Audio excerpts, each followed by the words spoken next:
দাসত্ব বনাম খুদি। এক, বুদ্ধিবৃত্তির দাসত্ব বনাম খুদি। ইকবালের মতে মুসলমানরা আজ নিজেদের খুদি বা আত্মপরিচয় হারিয়ে পশ্চিমা দার্শনিকদের যেমন হেগেল, মার্কসের চিন্তায় গোলাম হয়ে পড়েছে। এই দর্শনগুলোতে মুক্তাশূন্য ঝিনুক বা মায়াজাল বলেছেন। মানুষের যুক্তি কেবল বস্তু জগৎ নিয়ে গবেষণা করতে পারে, কিন্তু স্রষ্টার সান্নিধ্য বা শান্তি দিতে পারে না। আত্মার শান্তি তারা দেয় না। প্রকৃত স্বাধীনতা আসে নিজের ভিতরে লুকানো খোদাই নূর বা খুদিকে চেনার মাধ্যমে। 2, বংশীয় গৌরব বনাম ইমানি শক্তি।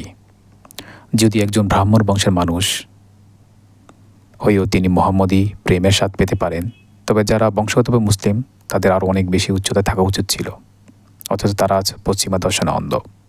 3, জীবনকে অমর করার উপায়। আধ্যাত্মিক জীবনের মূল প্রশ্ন হলো কীভাবে মানুষ নশ্বর পৃথিবী ছেড়ে অমরত্ব স্বাদ পাবে।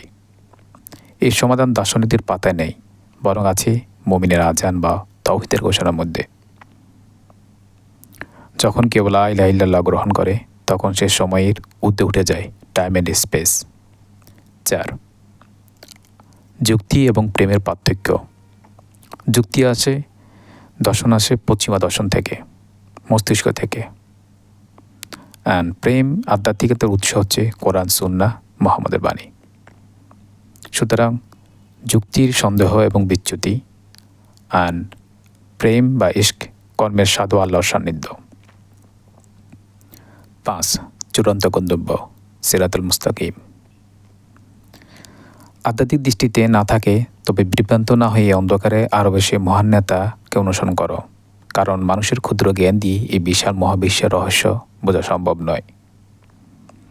কবিতাটির সার কথা হলো, মানুষের বুদ্ধি যখন আধ্যাত্মিকতার সংযোগ হারিয়ে ফেলে, তখন তা কুফর বা অন্ধত্বে পরিণত হয়। জীবনে অন্ধকার কাটানোর জন্য কেবল যুক্তি যথেষ্ট নয়, বরং ইশক বা রাসূলের প্রেমে সেই অগ্নি প্রয়োজন, যা মানুষের চিন্তা জড়তাকে পুড়িয়ে ছাই করে দেয় এবং তাকে কর্মচঞ্চল মুমিনে পরিণত করে।